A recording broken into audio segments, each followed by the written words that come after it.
They don't have parades anymore like they used to have. But the first thing you heard when there was a parade going on was the bass drum coming, and it was coming from blocks away, okay? And as it got closer, you could hear, the drums playing the cadence that they would play or what have you. And then someone would blow the whistle and they would play the sound off, doom, doom, doom, doom, doom, doom, and then the band would come in and start playing. And it was just that band playing and the drummers and the sound, and we would hear it, especially they used to come down Germantown Street, okay, and where Washington and Germantown splits off, where we live right around the corner. And I'd hear that bass drum coming. I said, oh, we got a parade today, and here it comes. And we go out by Donoff's and wait, and pretty soon it would be coming. The drum major, he would be strutting doing his stuff, and the majorettes, they would be doing their stuff, and then the drum section would come along, and basically that was it. And I was bit. And in the 4th grade, I started not so much taking lessons at first, but Mr. Edwards, the music teacher, basically covered some of the elementary schools on this side of town.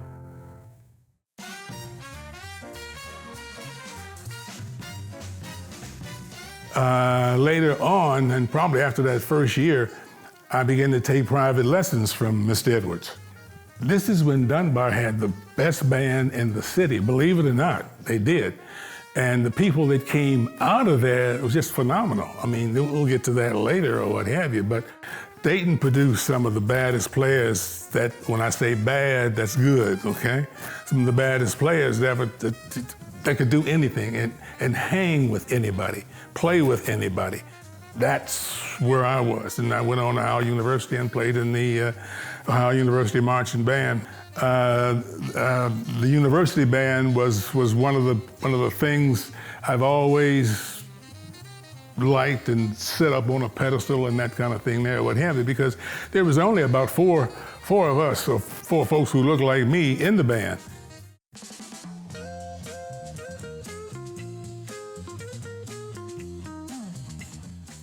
When I was a sophomore in high school, Donald McGuire, who was the youth director in this building here, which was the YMCA, was in the process of starting a band, okay? At that time, basically, you had WING played Gene By Golly Berry was probably the best friend that the black folks had as far as music was concerned, because he wasn't playing Swing and Sway with Sammy Kaye, he was playing the latest rock and roll stuff. And we would get into that. And so, but from that, we began to emulate what we heard on the records. Well, they had heard me, heard about me anyway, so they went looking for me. But the first thing they had to do was go through Mama. And going through Mama was no easy chore, because Mama said, what, this boy gonna be out playing all hours of the night? Oh, no, that boy here, he got to come home. He got to get up and go to Sunday school on Sunday morning. You know that now. And so it took about 3 trips for them to wear Mama down, and she finally relented. And I became a part of the Moroccos. Now I was a little nerd, see, so the band was something I could hang my hat on. I played with the Moroccos. Everybody liked to have something they can hang their hat on. But oh man, you played with the Moroccos? Yeah, well, I played with the Moroccos. We were coming up. We were the first rock and roll band, I think, to come out of Dayton, to play in Dayton. Whether it was West Side or East Side, it didn't make any difference. And from there, we began to make a name with what we were playing and where we were playing.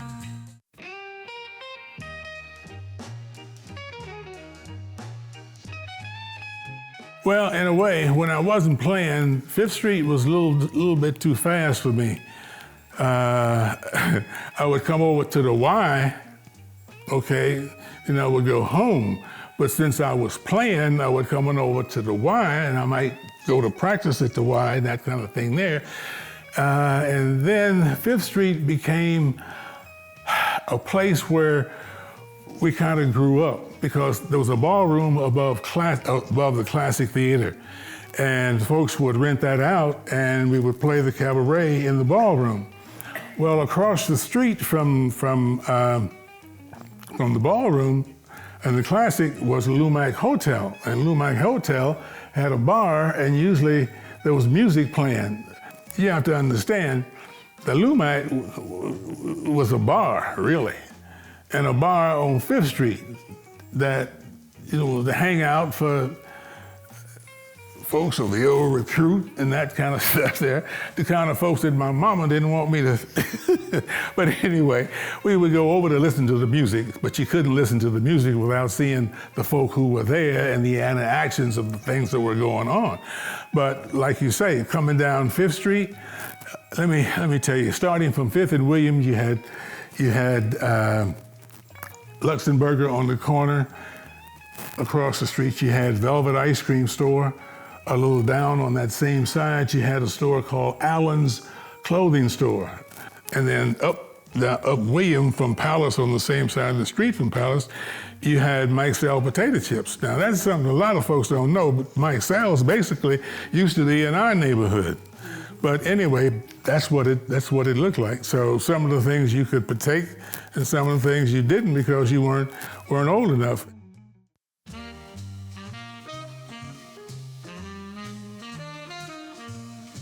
At the Palace, above the Palace, was what they call the Cotton Club. You can see advertisements for Duke Ellington and Ella Fitzgerald. Well, when you say Duke and Ellington, you're at the cream of the crop. And if the cream of the crop is coming to the Fifth Street Palace, hey, what does that say? But the Palace used to do something else. They would have what we call stage shows. I was a little bit too young for that. But the stage shows used to feature a midnight ramble. And, at 11 and 12, I wasn't going to no midnight ramble. I couldn't get out of the house at 11 that time. But anyway, what they did was, on the matinee on Saturday afternoon, there would be like a preview of what was coming or what have you, so you could see some of the acts.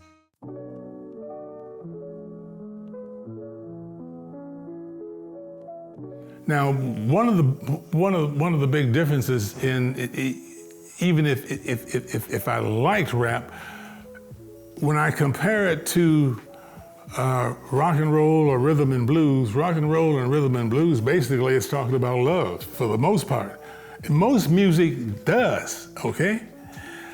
Rap, I don't know what rap is talking about. It is totally different because the message is about something else. It isn't about love.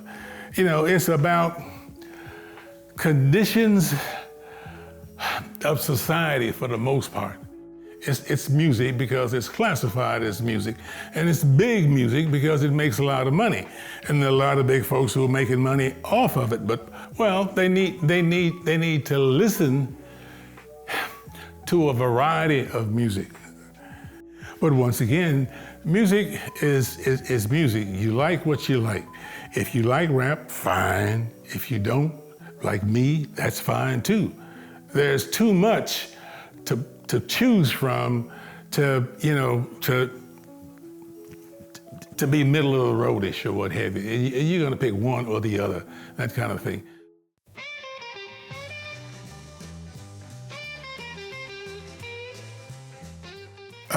There's rock and roll music, there's rhythm and blues music, there's classical music, there's jazz music. Now let me tell you what Leonard Bernstein said about music in terms of defining what jazz is. And very simple, very simple. Jazz is improvisation with imagination. It is. Now you take Mary Had a Little Lamb. Mary had a little lamb, little lamb, little lamb. Well, the guy come back with his tenor say, do do do do do do do do. And he probably will not play that song the same way twice, simply because he's playing what came into his mind at that particular time. What do jazz people do? they improvise. They improvise. They take a simple song, or they take any song and improvise it. Play it a little different, play it what they feel, and that kind of thing there. Put a little soul into it or what have you, but basically, that's what they do. Another thing he said, and a lot of folks will have to go back on this, and that is, he said, you know, when you look at the classifications of music, classical music, and blues, okay? Now, we are as different as night and day, classical and blues. But the one thing about blues, he said, was blues is a stricter form of music than classical music is. Now, when you say form, you got your patterns. You sing the first verse, and you sing the second, or the line anyway, and you go back and repeat that line, and then you go on to something else.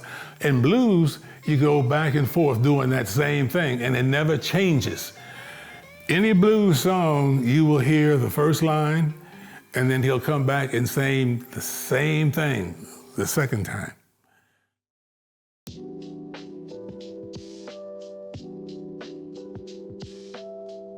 Is somebody always driving the bus that you're looking up toward?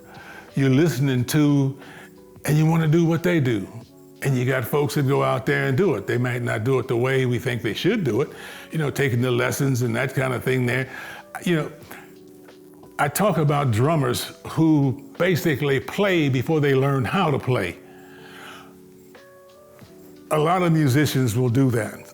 They learn how to play, but they don't read. The drummers, but they couldn't tell you or use a pair of brushes, and couldn't tell you what a paradiddle is, or a flam paradiddle, or a 7-stroke roll, or a 5-stroke. Couldn't tell you the difference, or rough. They don't learn the mechanics before they can play, but you start going through some of the basic stuff there, or what have you, and they can't. But, you know, I think it's because it's about like when I would hear the parade coming. You got somebody out there that's listening and watching the Moroccos. We go, oh man, I want to play in a band just like that.